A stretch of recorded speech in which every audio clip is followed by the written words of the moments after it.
Douglas Bickford. It's the 3rd of June, 2021. How are you all doing out there today? Here's why. Here's the one simple concept that will save you from that inner void you feel, that we all feel. Okay. The one simple concept is that came out of a book called The Portable Therapist. She's a doctor of psychology. She went to school between 8 and 10 years to get a doctorate in psychology, folks. So this isn't coming from me. And this one simple concept that will feel that inner void for you that we all have is look yourself in the mirror and say, I love you. That's all you got to do. And then say it every day for the rest of your life. I mean, that's as simple as it is. Everybody on YouTube has made it complicated. They made it complicated. All the religions, I don't care which one it is, Jehovah's Witness, Seventh-day Adventist, Baptist, Episcopalian, Catholic, Lutheran, all the Eastern religions, Muslim, Buddhism, right? Even atheism is not teaching the concept of the very simple concept of looking yourself in the mirror and say, I love you. Okay?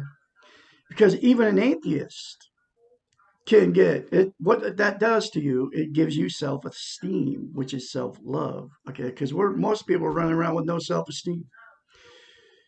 And that one little simple concept will change your life. If you do it, you have to put down everything you've been taught. Okay? Because they've taught us just the opposite. They've taught us that being selfish is self-centered.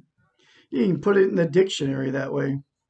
And being selfish, the only thing it means is being selfish, which is taking care of me. Self-centered means everybody's centered. You're in the middle, and you got all these people centered around you. And you're self-centered and you want all their attention. So it's an egotistical thing, self-centered is. But they literally have taught us, and it's in the dictionary, that selfish is the same thing as self-centered and egotistical. Literally, that's how they've done it to us, okay? So nobody will tell. That's why Douglas Bickford is here, because I discovered the one simple concept out of the book. It's called The Portable Therapist, written by the doctor of psychology, Susanna McMahon, right? And this book is in the link in the description of this video. You can get it. Get the book, read it for yourself. This lady was inspired, I believe, by God to write this book. But back to the subject of atheists. An atheist can get the same thing, self-esteem, self-love, if an atheist will say in the mirror to himself, I love you. And then we also have an inner child that's screaming out at us, and it never goes past the 2-year-old level, which nobody else knows. Okay. And that's the other concept in this book. You have to incorporate the inner child. You have to take care of your inner child. And all that is in this book. But you can say in the mirror, along with I love you, is I will nurture and take care of my inner child. Most people don't even know the inner child even exists, but we all have one. And most people don't know that the inner child, even if they know they have an inner child, they don't know that it never uh, progresses past the point of 2 years old. So you become an adult, but your inner child stays at the 2 year old level. So you have a 2 year old. You can just call the inner child your emotions, and then your emotions never get older as you become an adult. And so you have to talk to your emotions, your inner child, and say, I love you. I'm going to take care of you. And then you'll be able to, because it blocks all your, it won't let you at your emotions, is what your inner child does, unless you nurture your inner child. It's like having a screaming 2 year old in you. And that's the stuff nobody knows. But it's all true, folks. And it comes from a doctor of the brain, bro. A doctor of our brains. It's not coming from Douglas Bickford. Okay, so, but that's why I'm here, because 4 years ago, I got in a toxic marriage. I bet that was my fourth marriage. I got in a toxic marriage. Okay, I had no idea why, but I posted on Craigslist, and of course, I found a woman that's just like me with no self-esteem. But I didn't know I didn't have any self-esteem back then. Self-love. And the reason I don't have any self-esteem is because I was sexually molested as a child. That's how my life started out. And so are my four sisters and one brother. Now they're all in denial of all of it. They don't think it's done anything to them. But I can't talk to any of them about anything. I'm the youngest of them all. I'm the only one that will admit it and accept it and do not deny it and mask it with religion, alcohol, sex, TV is a big one, and so is religion. That people don't, they mask their pain. I won't mask my pain with any of that. I won't mask it now with another person because I have self-love, self-esteem now because of that one simple concept. And here's the thing. The more you say it, the more you believe it, and the more you feel it. You literally will feel a difference in you when you get around people. First time I felt it was in a grocery store. And so, and the truth is, we're all connected, but we're all connected to the animals too. Now, all the religions teach that the animals, no, they don't have souls. Yes, they do. We will see them again, just like I will see you again, wherever on the other side. I'll probably know who I talk to then, but I don't know now. Because death is one of the facts of life that we have to face. Okay, you can't deny it that we're going to die because we all are. Well, and you just have to accept it. That's just the way it is. That's reality. Okay, reality is we are all going to die, and a lot of people can't handle that reality, man. And then they mask that fear of the unknown, which is fear of death, right? They mask it, but they also deny that fear too. Oh, I don't fear death. My wife that I left in November 2nd, 2020 was just like that. She didn't fear anything. She didn't fear death. No way, man. I'm not afraid to die, right? But all her actions say she was afraid to die. But I would say I've always said I'm afraid of death. I'm not afraid of death anymore because I got self-esteem. Because I know it's part of the process of living, right? Living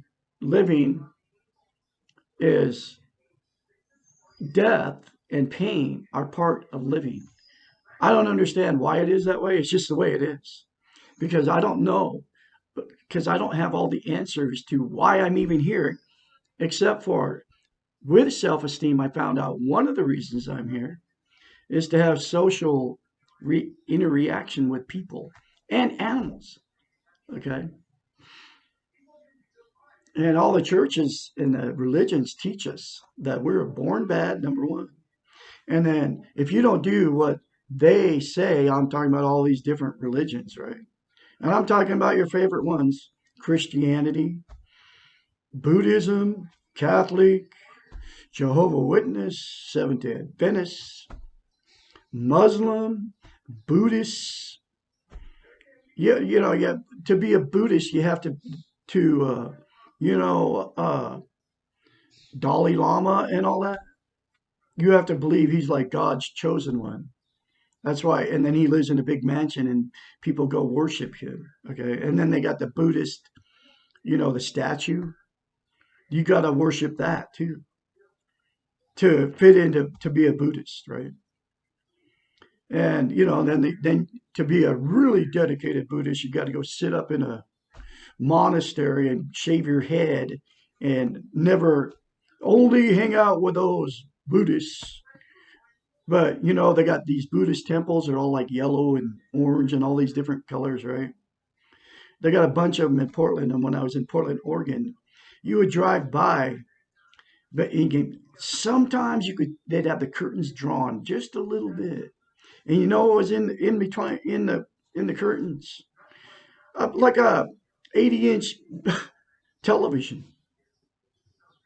So really, so they shave their head and they're supposed to be like always praying and humble and all that all the time, right? And then they do little sand things out there. And uh, that's not the way God intended it to be, man. We're all connected. You don't have to be a Buddhist. You don't have to be a Muslim. You don't have to be a Mormon. Okay. Because we're connected no matter what you believe. Okay. No matter what religion you are, you know. And then all of them, they all do have the same MO. Like Christian is, if you don't accept Jesus, you're going to hell on a grease pole. That's what they say, unless you're born again. Uh, Mormons say that if you don't believe in Joseph Smith and that he met with God and Jesus and got the gold plates uh, with whatever they had on them, that's how they make the Book of Mormon, I guess, or whatever. I don't know. But if you don't believe those three things, that one thing, like in 1870 something, if you don't believe that, then you can't be a Mormon. You can't question it either. And then if you don't let the little elders, which are always kids, right? And they call them elders, right? And they're kids run around. I mean, it's crazy.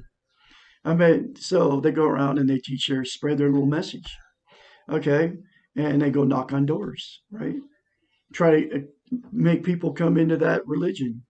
But you know who makes all the money off of it? The higher ups, the whoever, the CEO is and all that. They say there's no CEO and they say they use all their money for good, but there's the people that are at the top are making millions of dollars and they're using it to buy Lear jets. You know what I mean? And then the little elders go around. That's just one religion.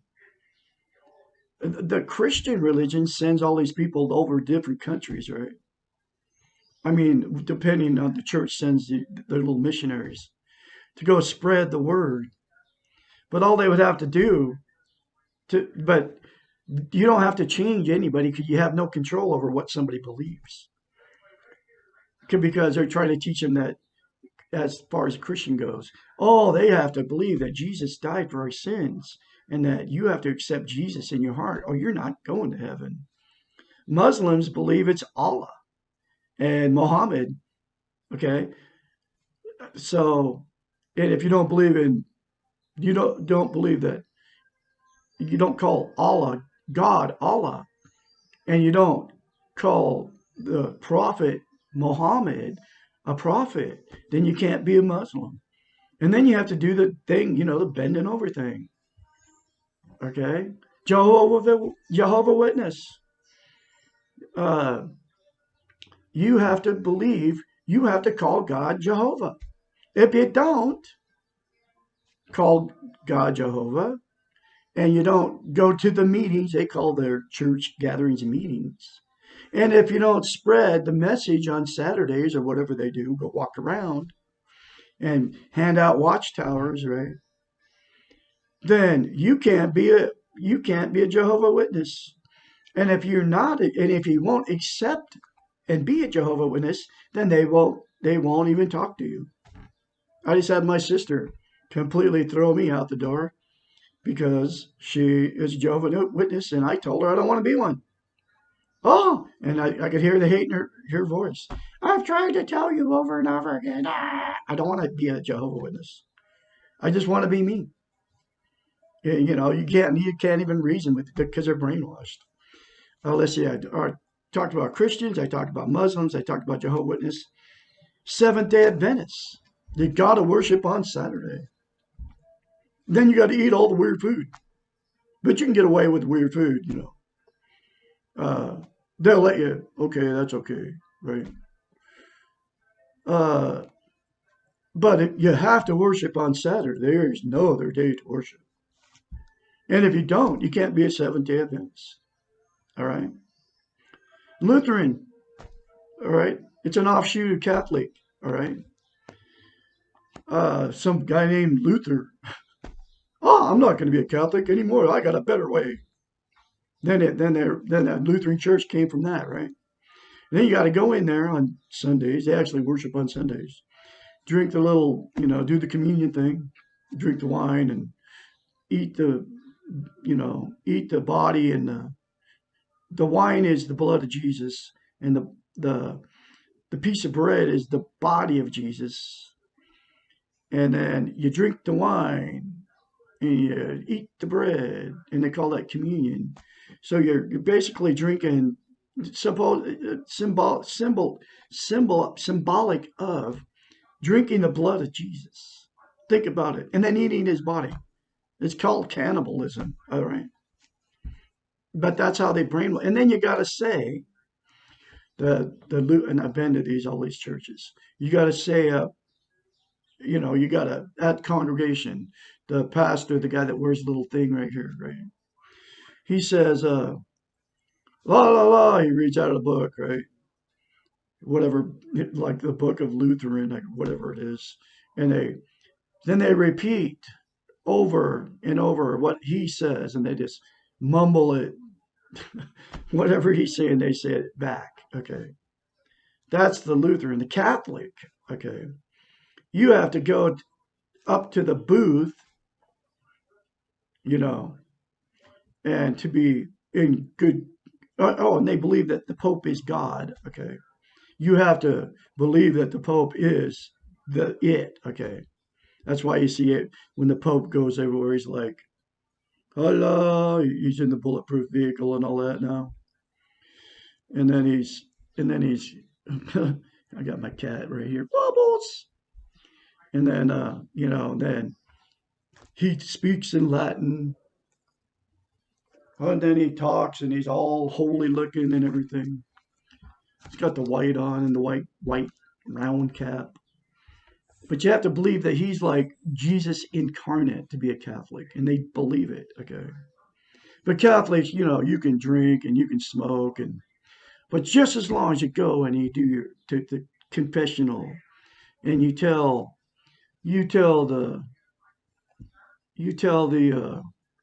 the Father all your deep, dark sins, your sexual sins, and as he's like a guy, right? And he's got some girl in there. Or if he's gay, he's got some kid in there.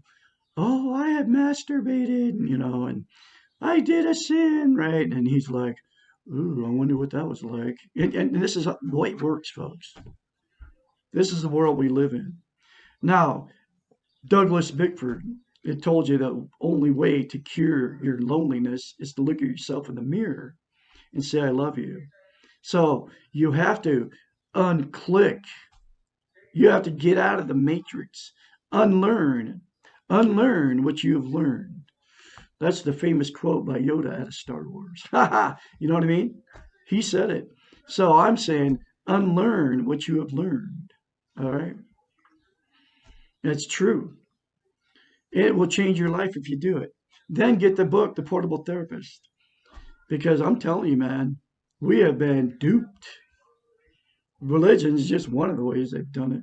Turn off your TV, folks, if you want to get your brains back, because they're sending massive amounts of subliminal messages into to to further mess you with your brain and your self-esteem. They're telling you you're full of you're worthless, and I know they do it because if you see a movement in the screen when you're watching something, then there's words that you can't see that are scrolling through. That's what they do to us. And then they do it in the music too. They all the piped in music at Walmart and all that stuff. You know, there's frequencies that we can't hear. The human ear can't hear it. And the proof of that is the dog whistle, right? Dogs can hear it, but we can't hear it. You push, if you want your dog to obey, you blow the whistle and the dog will, ooh, you know, because it hurts their ears. Because they can hear it's a high, I don't know, it's a frequency that the human ear can't hear, but the dog can hear it. Animals can hear it. Okay. So they do the same thing in music. I'm talking about all the stuff you buy, the CDs, your country CDs. They're putting subliminal messages in it that you can't hear, and it's telling you you're garbage. And so the thing is, and all kinds of stuff, right, that you can't hear, and that same thing with the visual with the TV. That's why you got to turn it off, and can't even listen to your car in the radio, your radio in the car, because they're doing the same thing in all of it. The only way you can get away from it is listen to your own stuff. Like I re-listen to. I don't watch TV. I won't turn unless somebody's in the car with me. I won't turn the radio on. If I'm riding with somebody, they always turn the radios on. And but very rarely I'm ever riding with anybody. And if I do, I'll make my own CDs because I'm a musician. All right. Anyway, I was going to do another chapter out of the book, The Portable Therapist, but this video is already at 21 minutes. So you all have a great day out there, and Douglas Bickford will have more for you. You can get a hold of Douglas, me, at douglasbickford753@gmail.com. I just had a car go by, and the other thing I was blessed with, I bought a 100-year-old house in Klamath Falls, Oregon, which is my hometown. I've been back for a couple weeks now. So I'm making my videos, and you can see all my house is filled with positive sayings. And then I got my piano, 2 pianos now. Got all my music back that I lost when I left a toxic relationship in Idaho. Okay, from a toxic woman that was this is how bad it was. She was a narcissist, codependent, sociopath. That's what I lived with for 3.5 years. I had no idea what was going on. I was like, all I know is after 6 months, I was like, oh, I made a huge mistake getting in this relationship. I wake up in the middle of the night thinking about it. And that was God telling me, whoa, then he got me out of it. And he used my cat Bullseye to do it. He's right over there. He really, literally, man. I mean, she killed 2 of my cats. She took a gun and shot Bear because I couldn't afford a vet bill, and I let her do it. And because I was like trying to make her happy, right? I let her kill my cat, and then she killed the other one because she forced me to her name was Sally. She forced me to make him go outside at night. And I said, I don't want to put the cats out at night. Oh no, we have to she had a cat. Her name was Abby. I've always let Abby out, right? So every morning go to sleep and I'd wonder if my cats were going to come back. And sure enough, I had 6 cats when I went in. I got 2 left out of it. That's all I got left. Lady died. A lady just died 2 weeks ago. My beautiful black and white cat. I had to put her down because she died of old age, or she couldn't breathe anymore. It's sad. It was terrible, terribly sad. That's part of life, though. It's pain. Okay, we have to accept that pain, and then we got to keep moving forward. But 2 of my cats died unnecessarily, and it was her fault. She became evil because she had such low self-esteem. I can't even talk to my daughter because she was talking to her, telling me how great Cassandra was. And I was trying to fall out of love. This woman had controlled me, had emotionally abused me for 3.5 years. I had no idea what was going on. All I know is I felt this weird thing, man. It was inside me. It was like something was wrong. And then the whole thing is I ended up finding a book, The Portable Therapist, who went to my son's house the day I left, or a few days later, or whatever, in a couple days. And I found the book, Portable Therapist, in a box, who is also married to a freaking alcoholic, abusive woman, just like I was. I mean, she's got him like they've been together 7 or 8 years. And she has got him. He can't even put a nail in the wall without asking permission. I was just bad with her though. She was a beautiful woman, and I was trying to make it work. It was my 4th marriage. And there's no making it with a narcissist, sociopath, freaking codependent.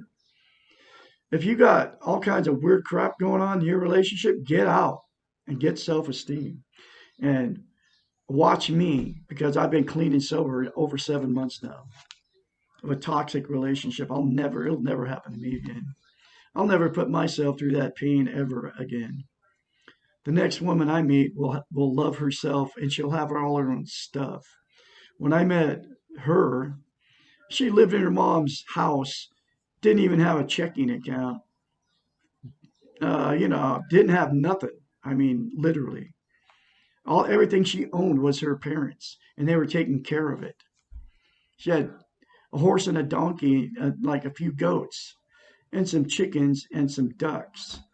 Okay. And she wasn't paying the bill. Her parents were paying the bills for all those animals. You have no business having animals if you don't have the money to take care of them. I'm talking about even dogs and cats. If you don't have the financial means to take care of an animal, then don't have one because you can't take care of it correctly. And don't have one if you don't have the money for a vet bill. They need doctors just like we need a doctor. Okay. Anyway, Douglas Bickford, I'll have more later for you. Have a great day out there.